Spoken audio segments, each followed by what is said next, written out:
আইনের মাধ্যমে গলায় আঙুল ঢুকাবো, ঢুকিয়ে সে ফিরাদ হাকিম হতে পারে, সে সিদ্দিকুল্লাহ চৌধুরী হতে পারে, সে জাভেদ খান হতে পারে, সে মমতা ব্যানার্জি হতে পারে, তার ভাইপো হতে পারে।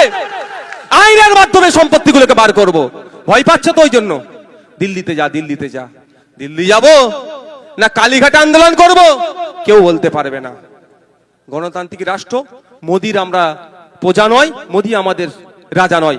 মোদিজি আমাদেরকে দেশের প্রধানমন্ত্রী, তাকে 100 বার সম্মান দিতে হবে, সম্মান দেব।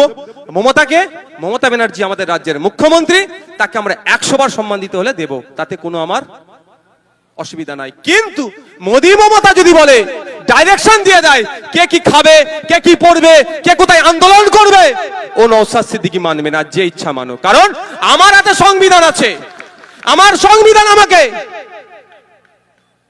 প্রোটেস্টের, প্রতিবাদের, আন্দোলনের পূর্ণ স্বাধীনতা দিয়েছে। সুতরাং সংবিধান আমাকে যে স্বাধীনতা দিয়েছে, কোন মন্ত্রী আমার এই স্বাধীনতা কেড়ে নিতে পারবে না। তা তার জন্য আমার লড়াই চলবে। তাতে আমি বারবার বলি, আমি প্রত্যেকটা জায়গায় প্রোগ্রাম করছি, তো আটকাবে, কোর্টে যাব, কোর্ট থেকে পারমিশন নিয়ে আসবো, নিয়ে এসে প্রোগ্রাম করব। মারামারি হানাহানি দেখে যাবো না। যেটা বলছিলাম, তো কেন এখানে বলছে বুঝতে পেরেছেন, দিল্লি গিয়ে কবরস্থানের ওপরে। কলকাতাতে ওয়াকাফ সম্পত্তির উপরে মদের দোকান, এ দেখুন 2019 সালে এটা পাবলিশড হয়েছিল।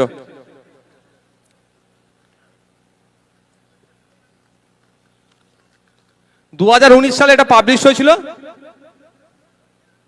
ওয়াকাফ জমির উপরে মদের দোকান। ভাই 2019 সালটা কাদের সরকার ছিল? বামেরা। যা হয়তো বামেদের এরা দোষ দেয়, আর কেন্দ্রের বিজেপি সরকার নেহেরুকে দোষ দেয়। যা হচ্ছে সব নেহেরুজির দোষ, কংগ্রেসের দোষ, আর আমাদের রাজ্যে যা হয় সব বামেদের দোষ। তো 2019 সালে মদের দোকানের ছবিটা দেখাচ্ছি তো ভাই। হ্যাঁ, এটি আমি ভুল করি আমার নামে নোটিশ ছাড়বে না, ভেবেছেন কি ছেড়ে দেবে নাকি? এই জন্য এরা বলছে যাতে এইগুলো না আর এখানে আলোচনা হয়, যা আলোচনা হবে সব দিল্লিতে গিয়ে হোক।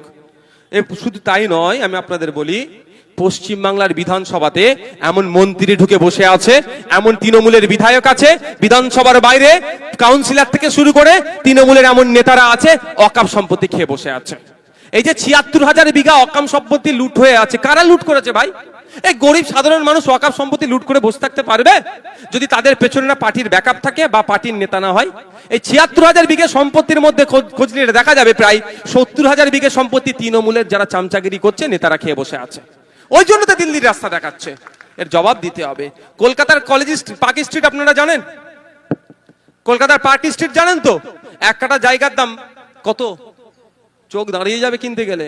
আমি শুনি না দাম, ওই জন্য কিনতে পারবো না, অত টাকা নেই। এক কাটা জায়গা তো বাড়িও করতে পারবেন না, করতে গেলে 2-5 কাটা জায়গা নিতে হবে। ওখানে এক কাটা জায়গার দাম বিশাল। মোটামুটি শুনে আপনারা শুনে লাভ হবে না।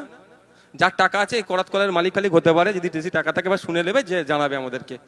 মোটামুটি 2-5 কোটি টাকা।